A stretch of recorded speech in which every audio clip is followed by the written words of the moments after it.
How to activate Simmons debit card. Hello guys, this is Atticus and welcome back to another tutorial video. In today's video, I'll teach you guys how you can activate your Simmons debit card.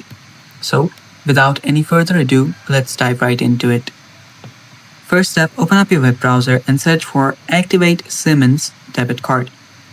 After you do that, before I teach you guys what to do next, if you're new to our channel, head down below and hit the subscribe button so you don't miss out on our future videos. Also, press the bell icon so you get notified when we release our new videos. Now, head over to this website that is Simmons Bank, and that says activate your new debit card. So tap on it. So right here, as it says, you're just a phone call away from activating your card. You will need to dial this number to activate your card. So just dial this number in and also check your account number.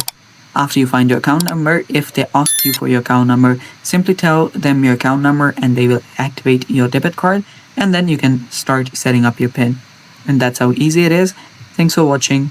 Bye-bye and take care.